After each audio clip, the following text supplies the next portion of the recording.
Welcome to the Next Staff Sales Training Series. Today we're going to be talking about objections and how to respond to objections. We're going to walk through some scripts. I'm going to give you some tips. Hopefully, if you're like I was when I was selling on a daily basis, I would take these in the car with me when I'm selling, prospecting, and listen to them over and over and over to try and get them down to where I had them cold. So we're going to jump into, first of all, just some overall tips on handling objections. You have to remember, prospects sometimes try and disqualify you over the phone by asking questions or raising objections to take you off track. But you have to remember, objections are just a natural part of sales, and in many, if not most cases, they reflect reasonable concerns. You need to avoid getting frustrated and impatient with your prospects when they push back a bit. If you approach objections with the mentality of, I need the sale or I need this commission, that desperation and tone will come out. But if you can approach objections with the prospect's needs and interests at heart, that too will come across. This really, it all starts with belief. Do you really believe that what you're offering can help solve your prospect's issues? If so, passion will resonate from your voice. If not, your responses are going to come across flat and robotic. So your first step to overcoming objections is to get your head straight and comprehend your value to our clients. Always remember, the purpose of your call is to get an appointment. If you find yourself answering many of the prospect's questions, you've lost control of the conversation. Very few people can effectively sell our services over the phone, so we do not recommend trying it. Answering sales questions without having a good understanding of the prospect's current state and then having the opportunity to demonstrate your value on the phone is probably a dead-end street. The following are common stalls, objections, and questions you will encounter with the appropriate responses.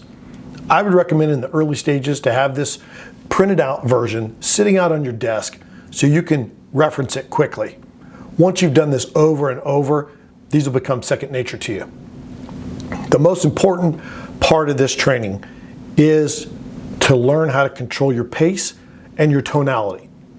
Most people will tend to start rushing their call when presented with objections or have a prospect that is short with them on the phone. You have to do everything you can to resist doing this. Take a breath, relax, maybe sit back in your chair, stand up if that makes you feel better. If you show them value, they will invite you in for an appointment. If you can treat this like a game, it can actually be fun. If you treat it like no one wants to talk to me, it can be a total drain on your energy and a total drain on your life. Another thing to think about is the people that say, I don't have time, do they make time for something that's important to them? If they say, I'm not interested, would they be interested in something that fixes a problem? Trust me, yes, executives are busy. Yes, their time is important. But when important things are brought to them, trust me, they make the time for them. So the following is the format we're going to use. I'm going to read the objection, then I'm going to read the response. In some cases, we'll have multiple responses, so I'll just repeat the objection and give you the correct response. Objection. What's this about? Or what do you do? Or what is Next Staff? Or what do you want? Or what are you selling? Or tell me more over the phone. Response. We have a proprietary X Factor process that unfortunately is a little difficult to outline over the phone, but relatively simple to understand in person. It's more of a visual. I assure you the time you'll spend with me will be valuable. And if it doesn't make sense to you or you don't see value after that, I'll leave. Does that sound fair to you? Objection.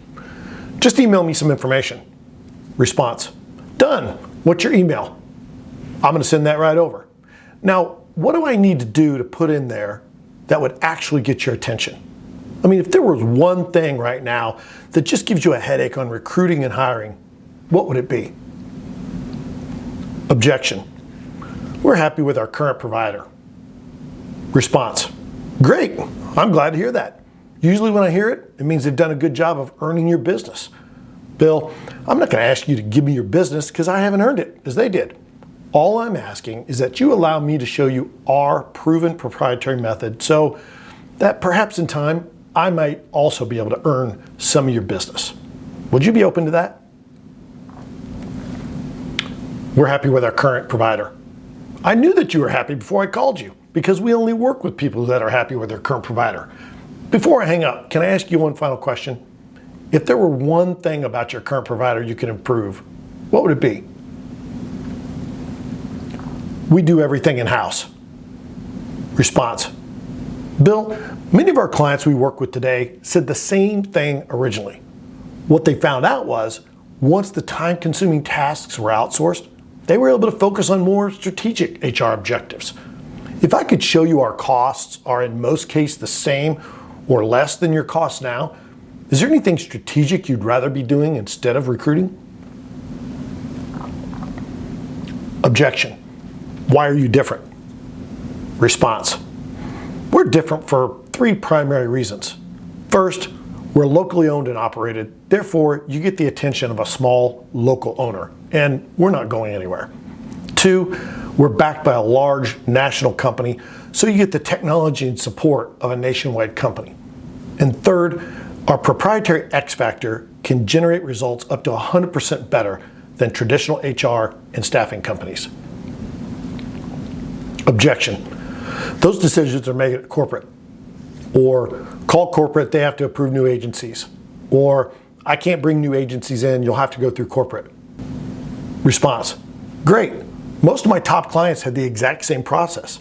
If I were able to get approval at the corporate office, would you be open to using us? If they say yes, great. Can I ask a few questions to help me narrow down which solutions to present to your corporate office?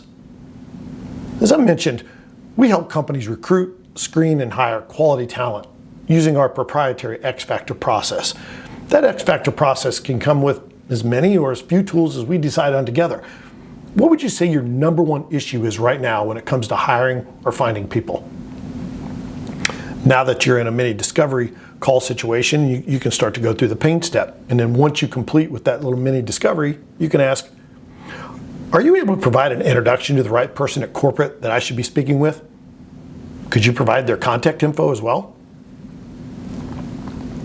Objection. We can't afford it.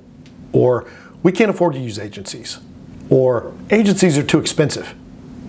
Response. I can appreciate that because actually before